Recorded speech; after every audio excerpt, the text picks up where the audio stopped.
Hey everybody, it's Mr. Blakemore. Right now we're going to look at the Explore written responses. Okay, so if you remember, I chose the digital wallet as my software innovation. So now we're going to take a look at the questions and make sure we go through and answer them fully. Okay, so for question 2A, it's going to say provide information on your computing innovation and your computational artifact. It has specific things that you need to be able to do. Name the computing artifact, describe the computing artifact intended purpose and function, describe how computational artifact illustrates, represents, or explains the computing innovation's intended purpose, its functions, or its effect. Okay, so whenever you have something like this where it's a multi-step question, I strongly urge you to write out an outline. So my outline has the name, the purpose, the function. Those are the things that's got to be included. So the name of this is going to be the digital wallet. The purpose is that the digital wallet exists to allow people to make purchases without carrying around credit cards. And the function is that it uses a digital wallet. You start by downloading, and then you tap your device, and then the transaction is processed securely. Okay, so those are the things that's required. Make sure you understand the difference between the purpose and the function. Purpose is going to be the why does it do this. So if it's a digital wallet, we do it so they can do this without using credit cards. Functions, though, is how it works. So like how you use it, what needs to happen. So don't confuse those two things, and you'll be good on this one. So now I put it into my response, into some sort of paragraph form. Again, I wouldn't turn in the outline. I would just have it here as a guide for me to create my response. And then once it's created, then I'm going to delete it. Or you might save it just in case you want to go back and change it, and then go back and delete it later. Okay, when you look at response 2A, I've got my outline in there, but I've also added in an inline citation.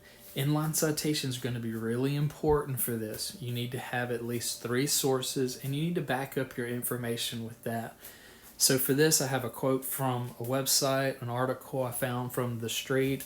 I put its quote there, and then I mark it with the inline citation. We'll talk about the sources later and how to cite those, but that's pretty much it for response 2. Okay, going to question 2B. Describe your development process. Explicitly identify the computing tools and techniques you use to create your artifact. Your description must be detailed enough so that a person unfamiliar with those tools and techniques will understand your process. So what this question is going to do is going to verify that you are the one that made the artifact. Okay, so if you just found a picture online and just copied and pasted it, they'll be able to kind of decipher that from your response in 2B. So if you use Google Slides, just say that. I created the artifact using Google Slides. If you're good at Photoshop or Canva, or if you decide to do some sort of video or narration, just say what it is that you used. I also said that I used the Google image search, and I used specific images that were in the public domain. And that's pretty much it. Again, this question isn't actually graded in the rubric, so don't spend a lot of time perfecting it. But what it does is it verifies that you are the creator of the artifact. Okay, question 2C. Explain at least one beneficial effect and at least one harmful effect the computing innovation has had or has the potential to have on society, economy, or culture. Okay, so for this one, again, you need to be able to describe one beneficial, one harmful, and then also how it has changed society. Okay, so make sure when you're doing this, you need to have all 3. You can't just go do 2 harmful or 2 beneficial. You need to have 1 beneficial, 1 good, 1 bad, and then also how it's changed society. Okay, so for the beneficial, I chose the digital wallet has benefited people by offering more secure payment options. For harmful effect could be losing payment options if you were to lose power during a disaster. I'll also put one in there about loss of private data. Okay, anytime you're dealing with information where companies are in charge of your data, it's got the capability to be lost. And then also how it changed society. Digital wallets will move us to a more secure environment, financial environment, due to the encryption processes involved. Okay, so I've got the good, got the bad, and I've also got how it changes society. Don't forget, when you're doing this response, it's a good idea to back up your information, back it up with the research that you found. The research I found said that digital wallets are actually more secure than credit cards or cash, because if someone were to steal your digital wallet or your phone, they would need your credit card to be able to use it. Your password or your fingerprint to be able to use it. But if they have a credit card or cash, they could pretty much just walk into any store and just use it. So it's pretty secure. Let's see what else. For this one, here's another thing to consider. You want to make sure on the harmful, you don't want to always just resort to, well, somebody could hack it and that would cause it to, all sorts of things could happen if they were to be able to hack it.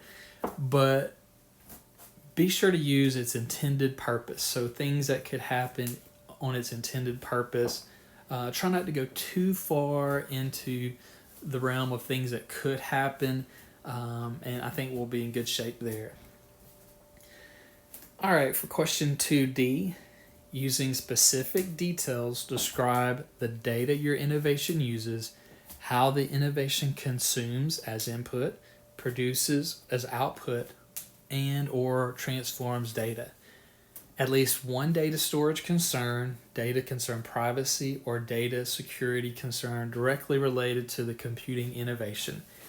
Okay, so for question 2D, there's a lot going on there. So again, please use an outline. Make sure you have all of your thoughts, and then just incorporate those thoughts into your response. This one can be up to 250 words, so you could do 2 to 3 paragraphs if you need to, or just one big paragraph. So just whichever you prefer, but you've got plenty of space to be able to write a good response that answers all of these questions. Okay, so for me, how the data was used. Data wallets, our digital wallets, use data in the form of passcodes. Something could be facial recognition. They also have data in the form of bank account information, personal identification. So it has all sorts of data. Make sure you identify what it is that the data specifically is. For example, if you have facial recognition software, the camera is not the data. The thing taking the image is not data, it's the images. Okay, so make sure you are not saying the wrong things. Again, I would understand what you're saying a lot of times just by inference, but make sure that you explicitly come out and say this is the type of data that's being used, whether it's integers, strings, images, videos, any of that stuff, and you'll be in good shape. All right, I got my input, output, and transforms. The input, after you're logged in, the bank account's going to access your data. Output, it outputs the updated amount, and it transforms by processing your transaction.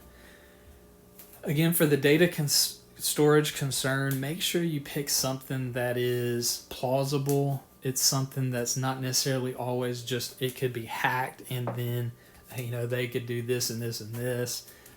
Think about something that could actually be a problem. Some people that were doing apps not long ago, they did Snapchat, and one of the data storage concerns was your personal information, like the selling the third party information to other companies, that sort of stuff. So just do some research on this, but there's almost all of these things are going to have very clear data storage concerns. But don't just take the easy way out and just say, oh, hackers could hack into it and steal all your information.